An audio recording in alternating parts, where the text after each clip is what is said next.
네, 우리 함께 보는 말씀은 이사야 31장 1절에서 9절까지입니다. 이사야 31장 1절에서 9절까지 말씀 우리 함께 한 목소리로 읽겠습니다. 도움을 구하러 애굽으로 내려가는 자들은 화 있을진저 그들은 말을 의지하며 병거의 많음과 마병의 심히 강함을 의지하고 이스라엘의 거룩하신 이를 앙모하지 아니하며 여호와를 구하지 아니하나니 여호와께서도 지혜로우신즉 재앙을 내리실 것이고 그의 말씀들을 변하게 하지 아니하시고 일어나사 악행하는 자들의 집을 치시며 행악을 돕는 자들을 치시리니 애굽은 사람이요 신이 아니며 그들의 말들은 육체요 영이 아니라 여호와께서 그의 손을 펴시면 돕는 자도 넘어지며 도움을 받는 자도 엎드러져서 다 함께 멸망하리라. 여호와께서 이같이 내게 이르시되 큰 사자나 젊은 사자가 자기의 먹이를 움키고 으르렁거릴 때에 그것을 치려고 여러 목자들을 불러왔다 할지라도 그것이 그들의 소리로 말미암아 놀라지 아니할 것이요 그들의 떠들므로 말미암아 굴복하지 아니할 것이라. 이와 같이 나 만군의 여호와가 강림하여 시온산과 그 언덕에 싸울 것이라. 새가 날개치며 그 새끼를 보호함같이 나 만군의 여호와가 예루살렘을 보호할 것이라. 그것을 호위하며 건지며 뛰어넘어 구원하리라 하셨느니라. 이스라엘 자손들아 너희는 심히 거역하던 자에게로 돌아오라. 너희가 자기 손으로 만들어 범죄한 은우상 금우상을 그날에는 각 사람이 던져버릴 것이며 아수르는 칼에 엎드러질 것이나 사람의 칼로 말미암음이 아니겠고 칼에 삼켜질 것이나 사람의 칼로 말미암음이 아닐 것이며 그는 칼 앞에서 도망할 것이요 그의 장정들은 복역하는 자가 될 것이라. 그의 반석은 두려움으로 말미암아 물러가겠고 그의 고관들은 기치로 말미암아 놀라리라. 이는 여호와의 말씀이라. 여호와의 불은 시온에 있고 여호와의 풀무는 예루살렘에 있느니라. 아멘. 오늘 읽은 이사야 31장은요 모든 시대 하나님의 백성에게 이 생존책을 가르치고 있습니다. 지금 세상은요 폭풍의 눈에 있습니다. 2018년, 2019년에 그 미국과 중국의 무역 전쟁이 한참이었어요. 그러면서 세계 경제가 이제 무너지는 현상을 우리가 눈앞에 보고 있었습니다. 그러다가 이 팬데믹이 시작을 해서 지금 모든 것이 유예되고 있는 상황이에요. 빚 상황도 유예가 될 뿐만 아니라 어마어마한 지금 돈이 유례 없이 풀려서 세상에 지금 공급이 되고 있습니다. 물론 현재는 달러가 미국 안에만 머물러 있어요. 그리고는 뭐 다른 나라 보면 다 집값이 엄청나게 올라가지고 다들 자기가 부자가 되었다라고 지금 착각하고 있는 이런 상황이에요. 이게 폭풍의 눈입니다. 근데 폭풍의 눈이라는 것은 폭풍이 한번 불고 그 다음에 고요해지는 이런 상황이거든요. 그런데 그 폭풍의 눈이 그냥 가만히 거기에 있지 않고 폭풍이 움직이잖아요.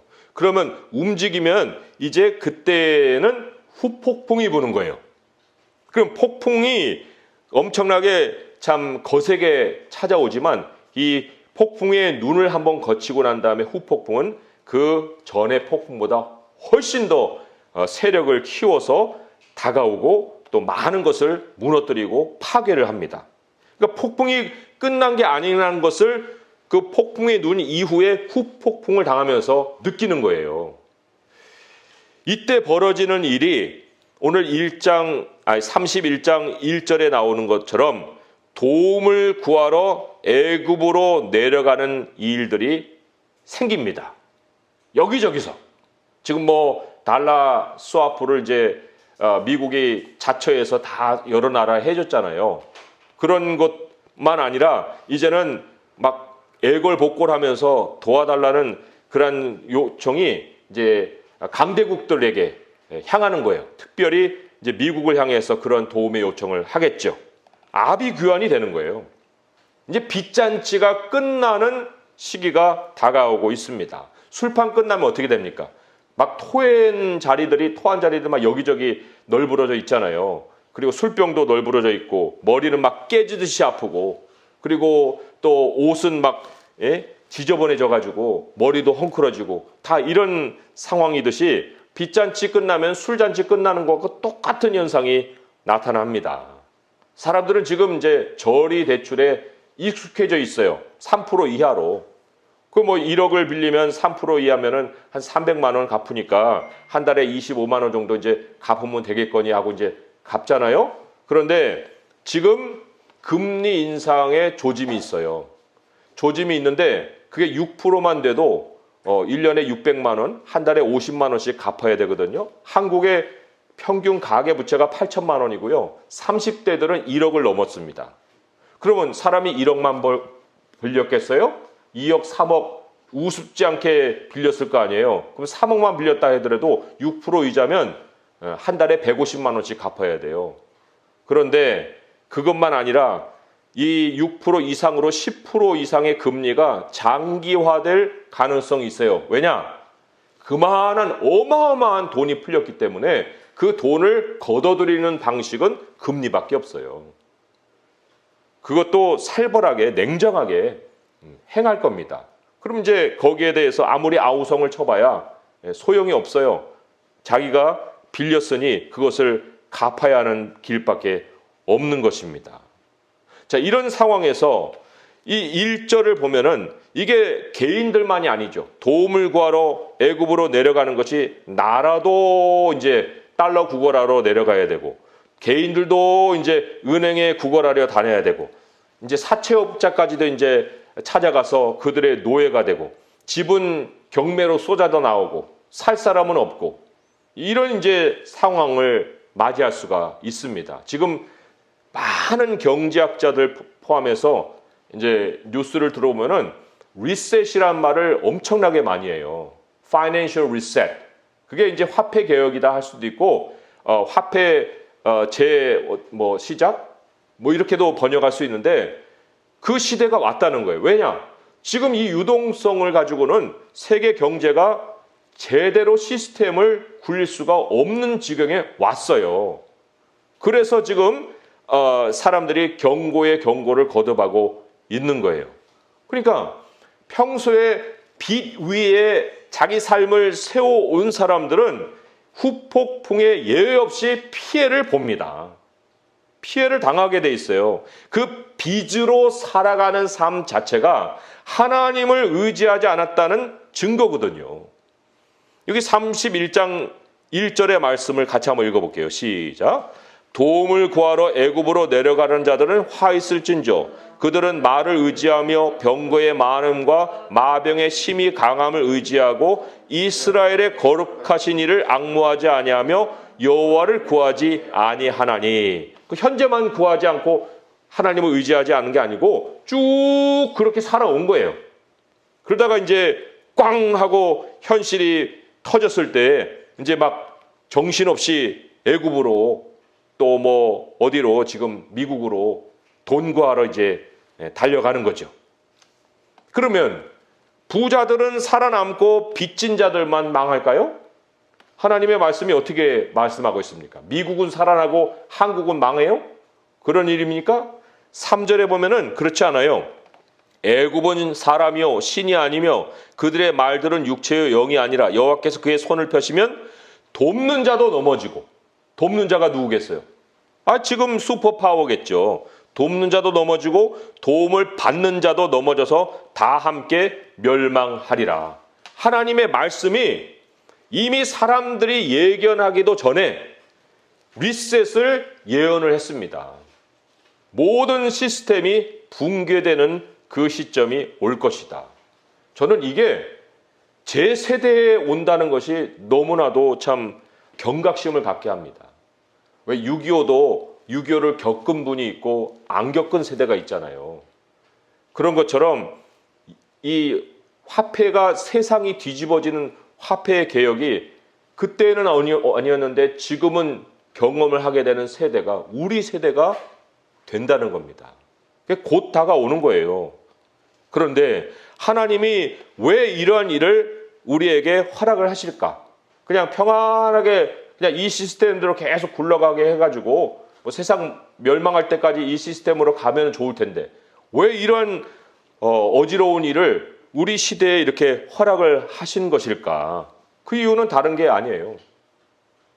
사람을 의지하는 것은 망하는 길이다 라는 것을 이 마지막 인자가 오시기 전에 하나님의 백성에게 각인시키려고 하시는 사건입니다. 지금까지 그냥 그대로 자기가 살던 대로 살 수도 있겠거니 하고 이제 살아오는 사람들이 있는데 하나님이 마지막에 자기 백성을 추수하기 위해서 그들을 그 시스템에서 빼내기 위해서 빚더미 위에서 계속 고통하며 살아가는 그 사람들을 다시는 그곳으로 돌려보내지 않고 이제는 남은 생애를 하나님만 의지하게 만들게 하기 위해서 이 마지막 시대에 뭐 이스라엘만 쳐다볼 것이 아니고 어떤 무슨 뭐 인자가 오는 무슨 징조로 뭐 지진이니 뭐 화산이니 이런 것만 쳐다볼 것이 아니고 이 경제적인 붕괴가 옴으로 인해서 하나님이 남은 백성을 추스리신다는 거예요. 이게 준비 안 하고서야 되겠습니까? 왜 사람들은 어려움을 당하면 사람부터 찾을까요? 그 습성이 왜 생긴 거예요? 이 질문을 이제 세상 사람들에게는 던질 필요도 없어요. 하나님의 백성에게 이 질문을 한번 던져보는 거예요. 왜? 처음부터 하나님 믿고 의지하면서 검소하게 정말 절제하면서 만족하면서 살았으면 됐을 것을 왜 이 지경을 그 예언을 들을 때 막 가슴이 콩닥콩닥하고 두려워지는 그러한 마음을 갖게 될까? 왜 하나님의 사람이 하나님을 믿으면서 도움은 사람들에게 구하는 그런 지경에 빠졌을까? 그 이유가 어디 있을 것 같아요? 이유를 따져보면은 그런 거예요. 신앙은 그냥 마음을 달래기 위한 거지. 돈은 아니야. 돈은 다른 수완을 가지고 버는 거야. 그리고 돈 버는 일에 하나님은 그냥 도와주시는 분이지 뭐 돈이 하나님에게서 나오겠어? 이제 이런 생각을 갖는 거예요. 신앙으로 돈을 벌어? 신앙으로 부자가 돼? 무슨 소리야? 교회 개척한다고 하면 사람들이 즐거워합니까? 걱정부터 합니까? 왜 걱정부터 해요? 신앙으로는 가난해진다는 생각을 갖는 거예요. 하나님을 잘 믿으면 거지 된다고 생각하는 안 하면 다행이죠. 그러니까 돈은 돈대로 버는 수완이 있고 신앙은 그거를 받쳐주는 그러한 역할을 하는 것이지 신앙으로는 도무지 부자 되는 길은 열리지 않는다. 정말 그렇습니까? 오늘 하나님이 이 생존책이라고 그랬죠? 하나님의 말씀 한번 주목해 보세요. 2절의 말씀 함께 읽어보겠습니다. 시작. 여호와께서도 지혜로우신즉 재앙을 내리실 것이라 그의 말씀들을 변하게 하지 아니하시고 일어나사 악행하는 자들의 집을 치시며 행악을 돕는 자들을 치시리니 하나님도 지혜로우세요.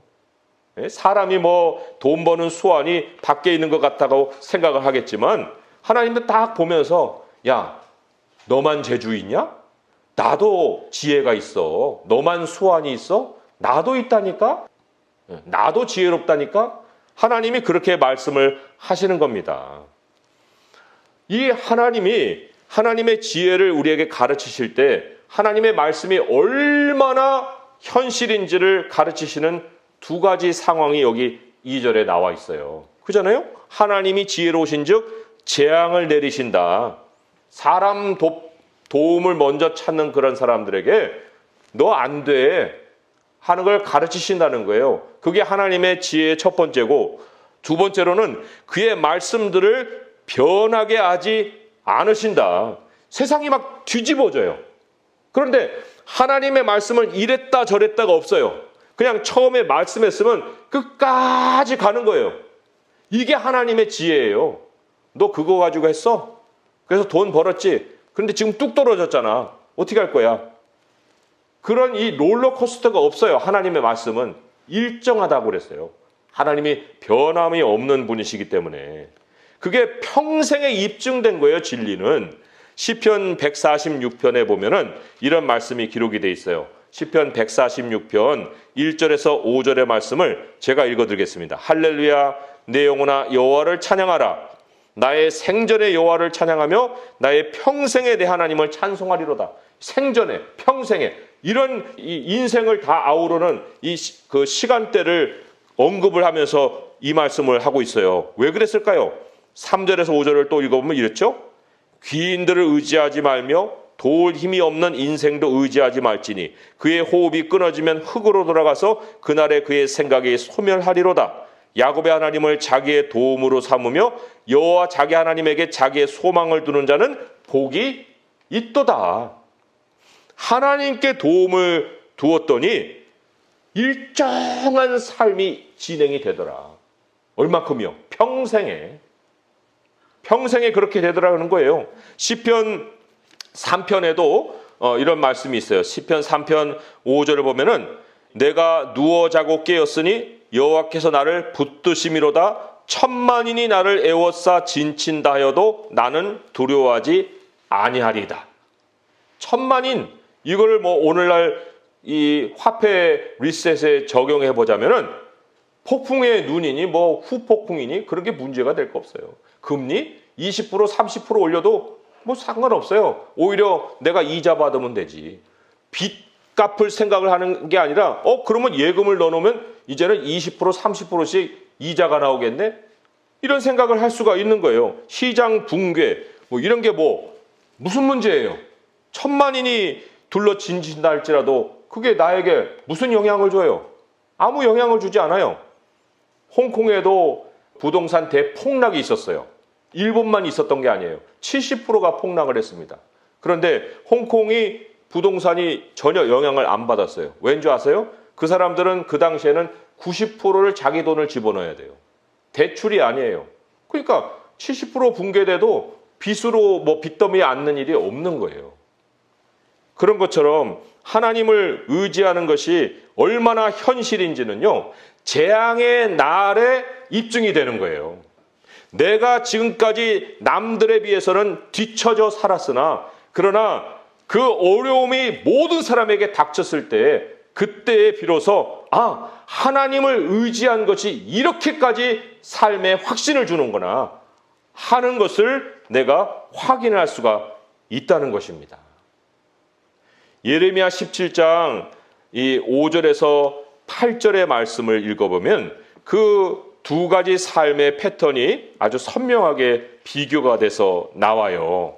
예레미야 17장 같이 한번 찾아볼게요. 예레미야 17장 5절에서 8절의 말씀입니다. 5절에서 8절의 말씀 우리 함께 읽어보도록 하겠습니다. 예레미야 17장 5절에서 8절입니다. 시작. 여호와께서 이와 같이 말씀하시니라. 무릇 사람을 믿으며 육신으로 그의 힘을 삼고 마음이 여호와에게서 떠난 그 사람은 저주를 받을 것이라.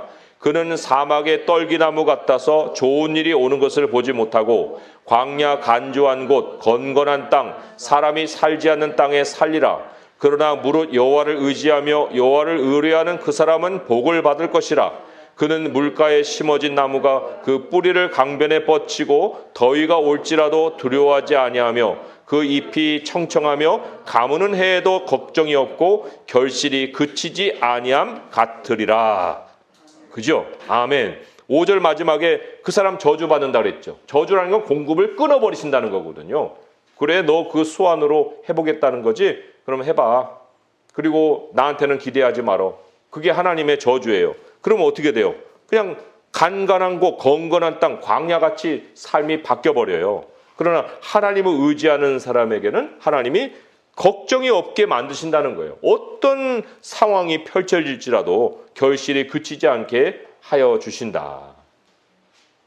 자, 그러면 우리가 이제 하나님을 의지를 해야 되는데 하나님을 의지하기 위해서는 어떤 변화가 있어야 되는가? 우리 보는 눈에 대한 근본 가치가 바뀌어야 됩니다. 이 보는 안목이 바뀌어야 되는 거예요. 안목이 바뀐다는 게 무슨 뜻이에요? 오늘 본문으로 한번 돌아옵니다. 본문으로 돌아오게 되면 자, 하나님이 현실을 제대로 직시할 수 있도록 가르치세요. 3절의 말씀 다시 한번 읽어보겠습니다. 시작. 애굽은 사람이요 신이 아니며 그들의 말들은 육체요 영이 아니라 여호와께서 그의 손을 펴시면 돕는 자도 넘어지며 도움을 받는 자도 엎드러져서 다 함께 멸망하리라. 여기에 영과 육을 구별할 줄 아는 눈을 가져야 합니다. 모든 세상은 육체예요. 그게 아무런 도움이 안 되는 거예요. 눈에는 돈이 굉장한 것으로 보이겠죠. 힘을 가진 사람이 커 보이겠죠. 그러나 실세는 돈도 아니고 힘도 아니고 하나님이세요. 하나님의 영이세요. 우리 영 없는 사람 어디 있어요? 하나님의 영이 없는 그리스도인이 어딨냐고요. 그러면 실세를 이 안에 모셔놓고 왜 눈은 그 실세도 아닌 것에 주목을 해가지고 거기에다가 나를 맞추려고 하느냐 그런 얘기죠. 내가 주목해야 될 것은 하나님의 영인데 실질적인 약속이 8절에 있었고 또 8절의 말씀이 역사에 입증이 됐어요. 8절의 말씀을 같이 한번 읽어볼까요? 시작. 아수르는 칼에 엎드러질 것이나 사람의 칼로 말미암음이 아니겠고 칼에 삼켜질 것이나 사람의 칼로 말미암음이 아닐 것이며 그는 칼 앞에서 도망할 것이요 그의 장정들은 복역하는 자가 될 것이라. 이게 이제 아수르가 예루살렘을 쳐들어왔거든요. 히스기야 때였는데 군사가 18만 5천 명이었어요. 예루살렘이 그들을 이겨먹을 가능성은 0%예요. 가능성이 없어요. 그런데 결과는 어땠습니까? 하나님의 사자를 풀어서 그 아수르 군대를 하루아침에 다 죽여버리시죠. 하나님의 사자가 뭐예요? 하나님의 영이에요. 여호와의 사자가 나가서 아수르 진중에서 18만 5천인을 쳤으므로 아침에 일찍이 일어나 본즉 시체뿐이었더라. 이게 말씀에서만 벌어지는 사건입니까? 하나님 오늘 말씀에 뭐라고 했어요? 하나님 나 지혜 있다고 그랬죠? 나도 지혜가 있어. 그 말씀들을 변하지 않게 한다니까? 그러니까 이사야에 기록된 말씀은 오늘날에도 변함없는 진리예요. 아무리 세상이 세력을 가지고 다가올지라도 하나님의 말씀의 패턴으로 현실은 흘러가게 되어 있다는 것입니다. 근데 여기서 우리가 매우 중요하게 주목할 상황이 있습니다. 주목할 사실이 하나 있어요. 그건 무엇이냐? 하나님이 이 엄청난 사건을 벌이신 장소가 예루살렘이었다는 것입니다. 예루살렘을 보호하시는 하나님의 역사였다는 거예요. 자, 4절과 5절의 말씀, 사자가 나오고 새가 나오는데 하나님이 사자이시고 새로서 자신을 나타낼 때 그런 하나님의 전쟁터가 어디이며 보호하시는 장소가 어딘지를 주목해보고 같이 한번 읽어보겠습니다. 4절에서 5절 시작. 여호와께서 이같이 내게 이르시되 큰 사자나 젊은 사자가 자기의 먹이를 움키고 으르렁거릴 때 그것을 치려고 여러 목자를 불러왔다 할지라도 그것이 그들의 소리로 말미암아 놀라지 아니할 것이요 그들의 떠들므로 말미암아 굴복하지 아니할 것이라. 이와 같이 나 만군의 여호와가 강림하여 시온산과 그 언덕에서 싸울 것이라. 새가 날개치며 그 새끼를 보호함같이 나 만군의 여호와가 예루살렘을 보호할 것이라. 그것을 호위하며 건지며 뛰어넘어 구원하리라 하셨느니라. 하나님 전쟁터가 어디예요? 시온산과 그 언덕이에요. 하나님이 보호하시는 장소가 어디예요? 바로 예루살렘입니다. 세상이 쳐들어왔는데 불타버리고 완전히 망하는 그 지경으로 바뀌는 이유가 또 어디 있어요? 9절에 보니까요. 마지막에 이런 말씀이 있어요. 여호와의 불은 시온에 있고 여호와의 풀무는 예루살렘에 있느니라. 불 속에 뛰어들려면 들어와. 넌 다 불타버릴 거야. 하나님이 이스라엘 백성들은 보호하시고 그들은 들어오면 그냥 불에 태워버리는 것이 바로 예루살렘이라는 거예요. 하나님의 교회라는 거죠. 하나님의 교회. 오늘날에는 현대 그리스도인들이 너무 개인화됐어요. 하나님을 너무 개인으로만 믿어요. 커스터마이즈 서비스예요. 하나님이 고객 서비스를 해주듯이 개인으로 서비스를 해줘야 되는 분으로 아예 그냥 전락을 해버리셨다니까요. 그러나 하나님이 창조하실 때는 처음도 교회를 세우는 것이 목적이고 마지막에도 교회를 세우는 것이 목적이에요. 교회 없는 그리스도인은 없어요. 교회 없는 하나님의 백성은 존재하지 않습니다. 그러나 이 사람들이 너무나도 개인을 세우고 그리스도의 몸을 세우는 데는 개념이 없어져 버렸기 때문에 하나님이 그들을 위해서 일을 해 주시려고 해도 그들의 생각부터 바뀌어야 되는 거예요. 그래서 오늘 말씀에 6절에 보면 이스라엘 자손들아 너희는 심히 거역하던 자에게로 돌아오라 그랬잖아요. 돌아오라. 뭐를 버리고 돌아와야 되는 거예요? 7절에 보면은 너희가 자기 손으로 만들어 범죄한 은우상, 금우상 그날에는 각 사람이 다 던져버릴 것이라 했죠. 개인의 꿈, 개인의 비전, 자기 손으로 주물럭거렸던 그 은우상, 금우상 그거 다 버리고 하나님 나라의 부분으로 돌아와라. 그리스도의 몸의 지체로 돌아와라. 교회의 한 부분으로 돌아와라. 이것이 하나님이 우리에게 부르시는 부르심이에요. 다 재앙의 날에 무용지물 될 것을 지금 손으로 쥐고 있으면 성도들이 함께 하나님의 나라로 향하고 있는데 나 혼자만 뭐 100억을 꿈꾸고 있으면 그 100억 어디다 쓰려고요? 하나님은요, 나에게 무엇을 해주시는 분이라고 생각하기 전에 내가 하나님 나라를 위해서 지금 뭘 하고 있는가? 나는 지금 하나님 나라의 한 부분으로서 지금 무슨 것을 감당하고 있는가? 그게 뭐 교회에 꼭 와가지고 여기서 직분을 행하라는 것이 아니라 교회 밖에서 하나님 내게 주신 사명을 감당한다 할지라도 그 사명이 하나님 나라와 무슨 관계가 있냐는 거예요. 그리고 그것을 통해서 성도들이 무엇을 유익을 얻느냐는 거죠. 변하지 않은 하나님의 말씀을 품고자 하고 지혜로우신 하나님의 도움을 얻고자 한다면 우리들의 영적인 전쟁터가 예루살렘이어야 됩니다. 나의 삶의 모든 경계선이 교회를 벗어나는 곳이 돼서는 안 된다는 거예요. 제가 여러 가지 글들을 읽어보면요. 사람들도 뭐라고 얘기하냐면 세상이 리셋되면 financially, 그러니까 통화적으로 돈으로 리셋이 되면 크게 부가 재편성된다고 얘기합니다. 지금은 이 사람이 부자죠. 그런데 하루아침에 이 사람은 거지가 되고 이 사람이 부자가 되는 일이 벌어진다는 거예요. 재편성된다. 세상의 부가 재편된다. 그런데 그 재편되는 일을 하나님이 학계 선지자를 통해서 오래전에 이미 예언해 놓으셨어요. 그게 우리 시대가 된다는 게 이게 정말 기이하고 놀랍고 깜짝 놀랄 일이에요. 전율이 느껴지는 일입니다. 와, 그런 이 모든 세상이 뒤집어지는 내 세대에 된다고? 한번 보세요. 학개서 2장, 오늘 이제 이 말씀을 읽고 마무리할 텐데 학개서가 전하는 메시지가 뭐냐면 하나님 성전 먼저 짓고 너 집을 지어라 그거거든요. 그런데 세상의 부가 재편되는 일이 지금 이 세상에 이제 우리 2021년에 올 수도 있고 2022년에 올 수도 있어요. 아무튼 몇 개월이나 몇 년 안에 일어날 일인데 학개서 2장 5절에서 9절의 말씀, 이게 Great Reset이에요. Financial Reset을 하나님이 예언해 놓으셨습니다. 함께 읽어볼게요. 학개 2장 5절에서 9절입니다. 시작.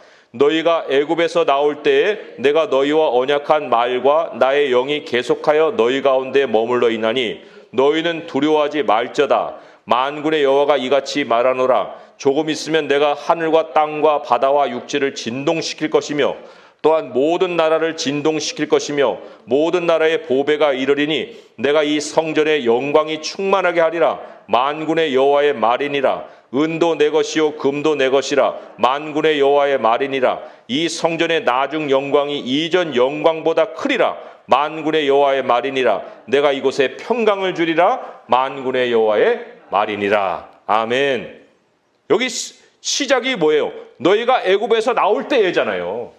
애굽에서 나올 때에 하나님의 언약 말과 하나님의 영이 계속해서 우리에게 있다. 내가 세상 뒤집어 놓을 거다. 그런데 뒤집어 놓을 때 은과 금이 하나님의 성전으로 몰려들 것이다. 너의 나중 영광이 이전 영광보다 클 것이다. 하나님의 백성들이 부자가 될 수 있는 기회를 하나님이 이때에 주신다. 라고 지금 약속하시는 거예요. 이 대열에 참여를 해야 되지 않겠습니까? 우리가 하나님 때문에 뭐 가난해졌다? 뭐 이런 쓸데없는 어리석은 얘기를 할 것이 아니고 하나님 때문에 부자가 됐다는 말을 우리 입으로 고백할 수가 있어야 되잖아요. 그러려면 오늘 말씀이 우리에게 주시는 말씀과 같이 애굽을 의지하지 말아야 됩니다. 사람 시스템을 의지해서 부자 되고자 하는 일을 버려야 됩니다. 일확천금을 버는 것은 하나님의 성경에 없어요. 하나님이 정말 은혜로 모든 것을 더해 주시는 것이지 나의 깨와 나의 수완으로 되는 것이 아니다. 그러니 이제 실질적으로는 사랑의 빚 외에 아무 빚도 지지 말고 하나님께 의지하고 공급자를 하나님께로만 삼고 그리고 모든 것을 하나님의 영이신 성령께 맡겨서 내 안에 실수가 있음을 깨닫고 하나님을 향해 부르짖고 주님을 의지하고 교회를 중심으로 내가 그리스도의 몸된 지체로서 모든 순간을 살아갈 수 있는 성도 될 수 있기를 주님의 이름으로 축원드립니다. 기도하겠습니다. 하나님 아버지 감사합니다. 우리들의 살아가는 세상이 큰 변화를 앞두고 있습니다. 이미 2년 전에 왔어야 될 이 상황이 이제 지체가 되고 하나님이 저희 믿는 백성들에게 기회를 주시고자 또 깨우쳐 주시고자 또한 이러한 상황을 벌이셨습니다. 아버지 하나님 이제 아직 끝나진 않았으나 끝남이 다가오고 있습니다. 그럴 때 아버지여 세상이 다시 바뀌고 또 모든 것이 진동하는 그러한 순간이 올 것입니다. 그러나 아버지의 말씀이 일정하여 변함이 없음과 같이 우리가 주의 말씀을 붙들 때에 우리도 변함이 없을 줄 믿습니다. 누워 자고 깨임이 암전하고 또 어떤 세력이 천만인이 둘러칠지라도 우리의 마음은 두려움이 없을 것입니다. 아버지여 우리 주님만을 주목하면서 우리가 살아갈 것이오니 우리의 모든 잘못되고 또 우리가 이 저질렀던 모든 죄악들을 하나님 아버지 해결할 수 있도록 길을 열어 주시옵소서. 아버지를 의지하고 살 것이오니 이제 주께서 해결될 수 있는 길도 열어 주셔서 우리의 출발이 있게 하시옵고 우리의 눈을 새롭게 떠서 하나님의 역사를 바라볼 수 있도록 도와주옵소서. 우리 모든 성도들 한 사람도 세상으로 나가지 않고 애굽에서 빠져나와서 하나님을 향할 수 있도록 도와주시옵소서. 우리 주 예수 그리스도의 이름으로 감사하며 기도합니다. 아멘.